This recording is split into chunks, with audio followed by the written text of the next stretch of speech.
మూడుమళ్ళ బంధం episode 228. Hi friends, story నచ్చడం లేదా? అసలు కామెంట్స్ చేయడం లేదు. స్టోరీ నచ్చితే తప్పకుండా కామెంట్ చేయండి. వీడియోని లైక్ చేయడం మాత్రం మర్చిపోకండి. నిజంగా ఈ టైగర్ నన్ను ఇష్టపడతాడా అని అనుకుంటుంది వసుధార. నెమ్మదిగా దిగి ఏడుపు ముఖంతో వీల్ చైర్లో కూర్చుని, సార్, నాకు ఈ చైర్లో కూర్చుంటే నిజంగా ఏదో పేషెంట్ లాగా అనిపిస్తున్నాను అని అనగానే, మరి నువ్వు పేషెంట్ కాకపోతే ఇంకేంటి?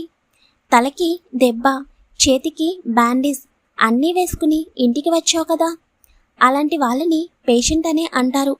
నోరు మూసుకుని దెబ్బలు తగ్గే వరకు ఇంట్లోనే ఉండు, అర్థమైందా అని సీరియస్గా అనగాని, ఇంకేం చేస్తాం మహాప్రభు, ఆర్డర్ ఇచ్చారు కదా అని మనసులో అనుకుంటూ, అలాగే సార్ అని నవ్వుతుంది. ఇద్దరూ కలిసి ఫ్లాట్ లోపలికి వెళతారు. వెళ్ళేసరికి పార్వతి గారు పడుకుని ఉండడం వలన ఆమెని డిస్టర్బ్ చేయకుండా విరాస్ వసుధారని డిన్నర్ చేయమని చెబుతాడు.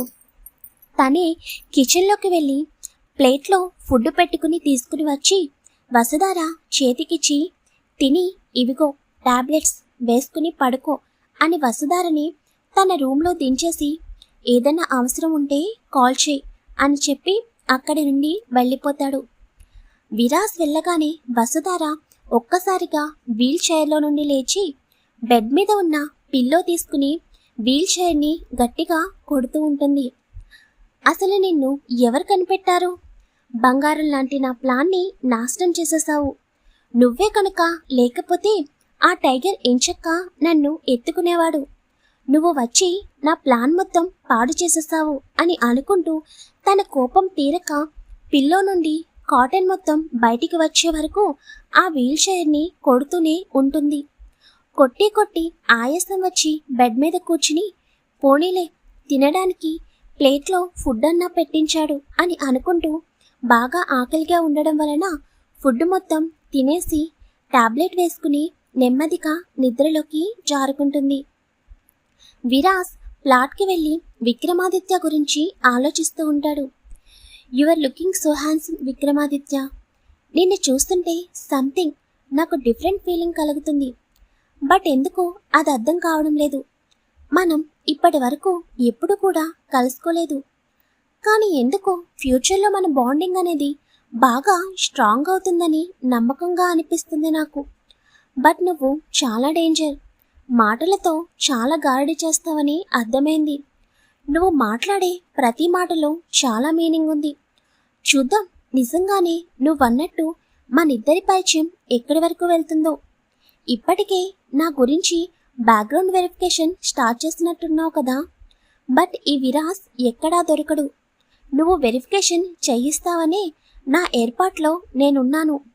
తప్పకుండా నువ్వు యుఎస్లో నా గురించి వెరిఫికేషన్ చేయిస్తావు. నా ఐడీస్ అన్నీ చెక్ చేయిస్తావు.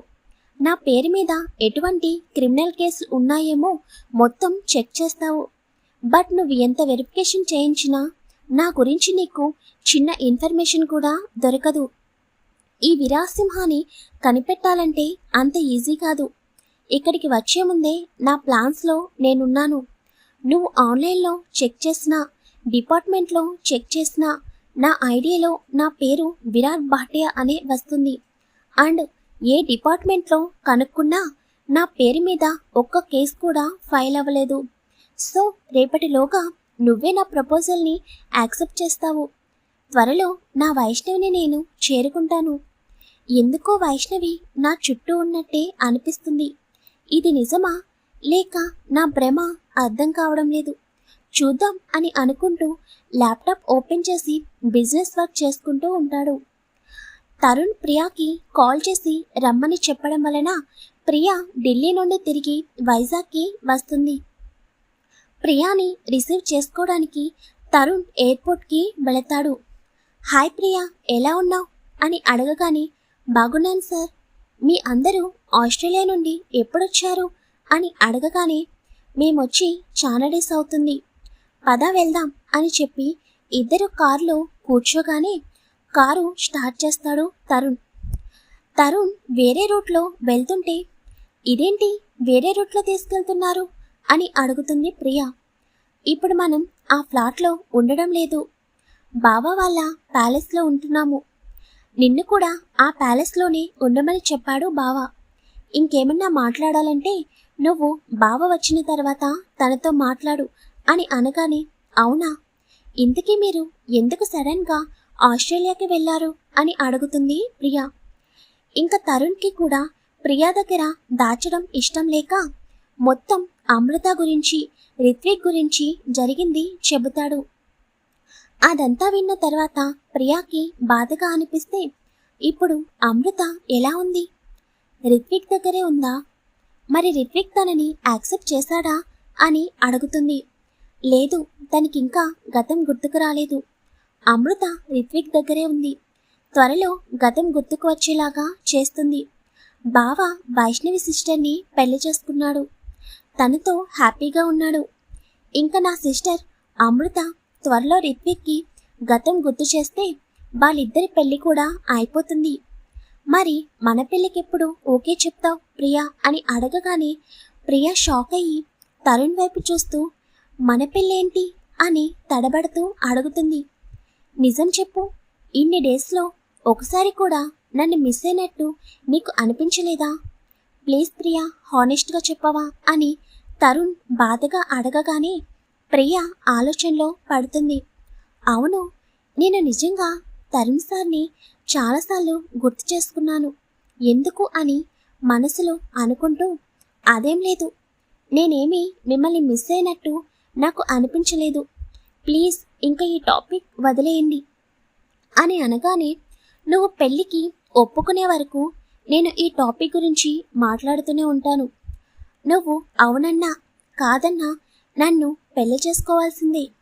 నీకు కూడా నాపై ఇష్టం ఉంది, కానీ నీకు తెలియడం లేదు. లేకపోతే ఎవరైనా లిప్ కిస్ పెట్టుకున్న వ్యక్తితో ఇంత ప్రశాంతంగా మాట్లాడతారా అని అడగగానే, మీరెప్పుడు పెట్టుకున్నారు అని ఆశ్చర్యంగా అడుగుతుంది ప్రియా. ఇప్పుడే అని చెప్పి తరుణ్ కారు ఆపేసి ప్రియాని ఒక్కసారిగా చెయ్యి పట్టుకుని తన ఒడిలోకి లాక్కుని ప్రియా ఆశ్చర్యం నుండి తేరుకునేలోపే తన పెదవులని అందుకుంటాడు. ప్రియా అయితే షాక్తో అలాగే తరుణ్ వైపు చూస్తూ ఉండిపోతుంది. 2 మినిట్స్ తర్వాత ప్రియాని వదిలి, ఇప్పుడు చెప్పు, వేరే వాళ్ళు ఇలా చేస్తే నువ్వు ఊరుకుంటావా అని అడగగానే, అలా ఎలా ఊరుకుంటాను అని కోపంగా అంటుంది.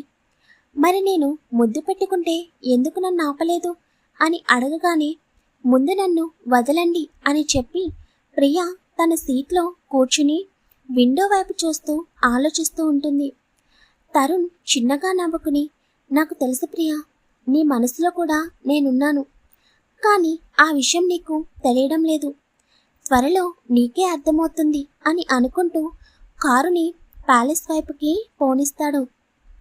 ప్రియా మాత్రం ఏమీ మాట్లాడకుండా మౌనంగా అలాగే బయటికి చూస్తూ ఉండిపోతుంది. హాయ్ ఫ్రెండ్స్, స్టోరీ ఎలా ఉందో కామెంట్ చేయడం మాత్రం మర్చిపోకండి.